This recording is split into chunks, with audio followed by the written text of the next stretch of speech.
Hey guys, Jackdaw here. Now that EA Play has come and gone, I want to have a little discussion with you all about all things BioWare related throughout this weekend. So I've got plenty to talk about regarding Anthem. I've taken quite a bit of time this weekend to just gather my thoughts on this game, and I'm really not digging it. That's kind of why it's taken a while, and this isn't my first video out this weekend. I really just needed to take a look at this game and figure out why it doesn't resonate with me, but we'll get to that much later on. First up, let's talk about Dragon Age. So of course, unfortunately, we didn't get any reveal whatsoever on the next Dragon Age project. Deep down, I guess I just didn't want to believe it, you know? There was just this minuscule of hope. However, they did mention Dragon Age, and a few things that have since made me feel quite happy and quite content. You see, in a Game Informer interview with Mark Darrah, when asked about Dragon Age 4, he replied with, "It's going swell." Dragon Age 4 the most on Twitter. How's Dragon Age 4 going? It's going swell. It's going swell. It's going swell. Guys, put those tinfoil hats on. Let's analyse the fade out of this. Look at his smug smile. What does this mean for Dragon Age 4? What did he do with his hand? Is this some sort of sick fadus dab? Are dabs confirmed for Dragon Age 4? His pensive look before answering, he knows all of the secrets. What does swell even mean? Like really? Is it the title of the next game? Is it an acronym for something? What's going on here? Okay, all banter aside. Damn, Dragon Age 4 is going swell. At least we've got that. That's awesome to hear. Thank you, Marky Boy. I really appreciate that. You're telling us how production is going. Regarding EA Play and Dragon Age, there was a lot of talk regarding Anthem's future and the games to come after it. One of the EA spokespersons talked about Anthem existing to be able to support future BioWare titles. So BioWare can graft at Dragon Age 4 while earning all that revenue from Anthem. So all those earnings can then go on to support future titles from BioWare. So if anything, supporting Anthem will at least, according to them, EA, supporting Anthem will at least support Dragon Age 4. Do bear in mind though, if Anthem does bomb, don't worry about it. Dragon Age 4 is not at threat. Ghil Dirthalen did a huge video and she brought the Exalted March on, and he talked about the financial realities of Dragon Age 4 not being a hindrance if Anthem fails. So do not fret about that and check out that video. It's really good. Dragon Age 4 is secure, it's fine, it's going to happen, it's going to be okay. Whether or not Anthem's a bomb or a success, we'll be getting Dragon Age 4. Now moving on, upon Mass Effect's future, Casey Hudson has again spoke about it in multiple interviews, and he said, "It's my baby. I helped start Mass Effect from the beginning. Of course we intend to go back to it at some point." Again, he said this ages ago, but hope is still not lost. Mass Effect will return eventually one day, although with the entire Edmonton team on Anthem, of course you've got two in Edmonton, one on Dragon Age, one on Anthem. The team who are on Anthem right now originally did the Mass Effect trilogy, so with them focusing on Anthem for, who knows, probably a good couple of years, because the game does have a 10-year content plan. Of course, the entire team doesn't need to be there to create all that content, but still, it's going to need a lot of support, definitely post-launch. And of course, Mass Effect is on a hiatus anyway. It's good that it's taking a break so people can try and forget about Andromeda. So we won't be seeing it for a while, but it's still great to hear Casey talking about Mass Effect again. I mean, Mass Effect is my favourite franchise ever in terms of media. No movie, no book, no video game,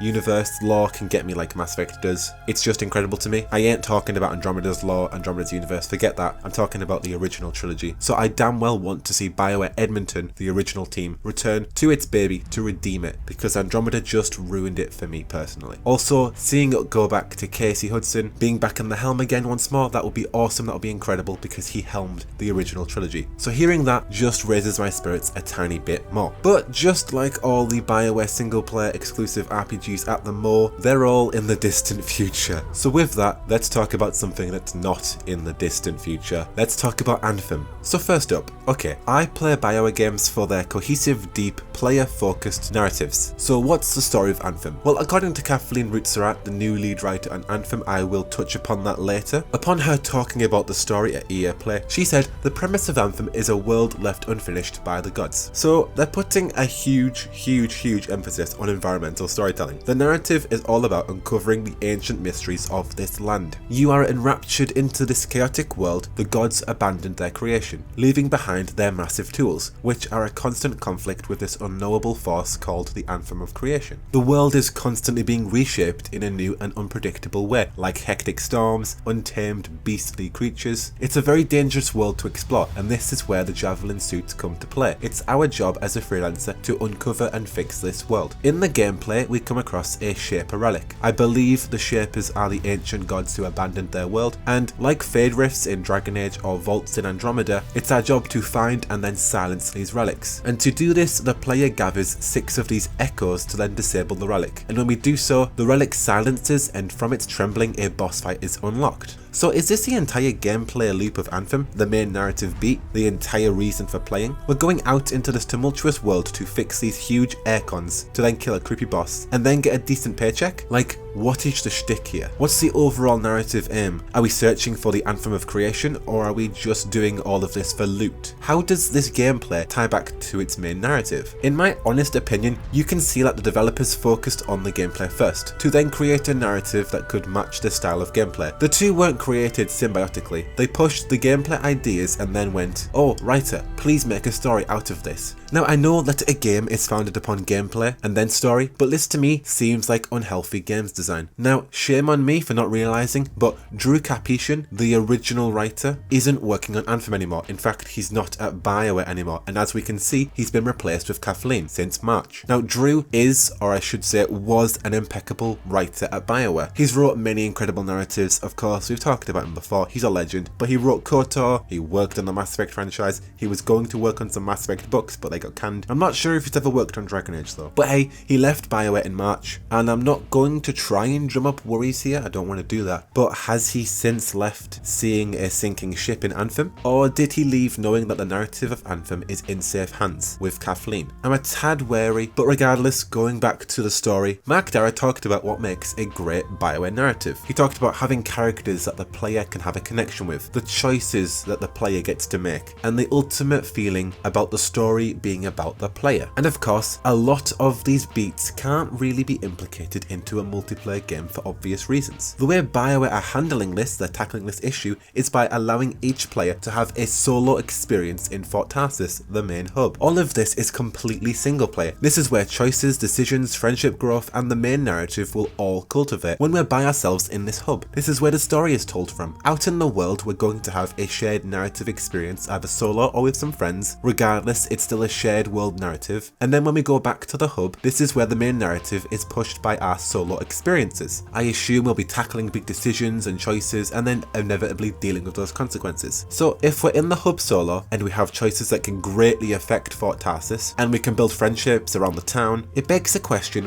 why can't we have romance if the entire hub is played solo? If all of these experiences are encapsulated into the self-contained narrative, why can't I build up a romantic friendship? Everyone has their own self-contained narrative. We're able to supposedly create and build up friendships. Kathleen even spoke about content in the future with new moments with current characters that we've grown to love. So we can come to love characters like that, but we can't romance them. They talk a lot about this being a new direction for BioWare and allowing them to grow and try something new. And I'm all for that, definitely. But when I hear a new direction and I see them taking away romance options, and then the game being constantly online due to dedicated servers, and there are no NPC companions, no AI companions, and I hear microtransactions and a focus on gameplay as opposed to story, my instant reaction is, yes, this is a new direction, but not exactly a good one in my books regarding BioWare. Now, not that romance is a deal breaker to me, it's really not. It's just I've grown so accustomed to it in a BioWare game. Didn't even KOTOR have romance in it, and that game came out in what, 2006? 2004? We're so expectant of them in their games, and now it's cut. And now it's not the factor of romance or the romance scene to me, it's the emotionally evocative storytelling that romance grants. That's it for me. It's not a scene, or it's not any implications around the romance itself. To me, it's the story that it can build, that it can cultivate, the emotions that it grafts. And now it's being cut. And they say it's due to a design choice as opposed to a technical issue. And if they did add it in the future, it'd be free content. But they haven't really made up their minds on that just yet. So there is a minuscule of hope that romance in the future could be added, but for now, they're just not focusing on it. And I'm not saying that BioWare games, again, are defined by their engaging romance narratives, but it just certainly adds an engaging and different narrative approach that most role-playing games don't really consider. But hey, at least I've got the new Assassin's Creed this fall to satisfy me in terms of romance storytelling. Now, one of my biggest worries for Anthem is how the narrative and the gameplay will synergize. What am I doing in each mission? Why am I doing that? What's the reward of it? What about about the player motivation? How does it affect Fort Tarsis? Does it even make sense for my character to be doing this? I'm a freelancer after all. Why am I saving the world? I really want to see the mission structure. So far we've basically seen the same type of mission. You go out with a buddy, you kill a bunch of enemies, you find and silence a relic to then have a boss fight, which we actually haven't seen yet. I want to see these different types of missions, the variety. From Mark Darrow's tweets, we know that there are strongholds, tough raid-like quests. However, they are locked for 4-player interaction. So specific content is actually locked out for your single player experience. So certain content you will need to play with other people for. I really want to see Anthem being played solo. I feel they really should have shown that at EA Play because of the massive issue around it. Whether they went around Fort Tarsis or they just explored the world solo. It's a huge worry seeing what BioWare fans can expect from this game if they choose to play solo. To me, watching this gameplay and then doing it solo, I wouldn't say I'd get bored, but I'd need to play this sort of game with someone. It looks like it's got a very repetitive gameplay loop with each quest looking pretty much identical, and that worries me. Now I could definitely engage on that gameplay loop with a squad, but certainly not solo. It'd get tedious alone. And I look at other 4-player action RPG co-op experiences, I look at what makes them great, and it's their worlds. The stories that can be told within them that each of the players can experience in their own way. A great example would be Borderlands. I'm super stoked for Fallout 76, and it's quite similar to Anthem in terms of its co-op experience and general gameplay. I say general very broadly, but it's co-op experience. Of course, this Fallout is a online softcore survival game, but it instantly has me hooked because of this beautiful, well-told narrative that is Fallout. It's environmental storytelling. The franchise has such a fun and zany story. I'm so eager to jump back into that world, co-op or not, because of its narrative, because of the environmental storytelling, because of its world. I'm so eager for that. And Anthem's world is beautiful. Yes, it's beautiful to look at, but it's like only time will tell if this environmental storytelling will actually enrapture me enough to plunge into this regularly. Like, it's supposed to be played regularly, with content releasing frequently for it, and it currently doesn't have that spark for me. Don't get me wrong, the gameplay looks really fun. It reminds me of Mass Effect Andromeda a tad bit, but in a good way because Mass Effect Andromeda's combat was great, so that is a plus, but right now I'm just not feeling Anthem. I am super excited for the single player beats for Fort Tarsis, and seeing how much I can affect this self-contained narrative, building friendships and changing the world for better or for worse. That's where the gold lies for me, in this solo experience of shaping this town via choice and consequences gained from exploring the shared world. And I'm really eager to see more of this single player dynamic and how much agency we really have in this world. Again, I play BioWare games for stories, not for loot or for co-op. I accept them wanting to go into a new direction for their games, and I understand that EA demands live service, but I don't want that to take away from their unique selling points, from the reason we play BioWare games. And the fact that Mark Darrow clarifies what BioWare fans want in terms of a BioWare narrative, it gives me hope for the story of Anthem. Even though it's still a mystery, although there is an element of surprise in that, I just hope it fulfills what we can expect from a BioWare story, at least in terms of the single player elements of Fort Tarsis, and really delving into the narrative of this world in this self-contained story. To end on a high note, the fact that Anthem is launching February 22nd next year almost guarantees that we will see Dragon Age 4 next year at EA Play. So just think, in a year's time, we could be delving into a small, tiny reveal trailer for our next beloved Dragon Age entry. I'm putting sovereigns on it, guys, okay? Dragon Age 4 will be at EA Play next year. If not, then I will execute 10 nugs. And that to me is just sheer heartbreak, okay? So BioWare, please don't make me do that. Please don't make me do that. Anyhow, what are you guys thinking about in terms of Anthem? For me, in terms of content, I'm really not feeling it right now.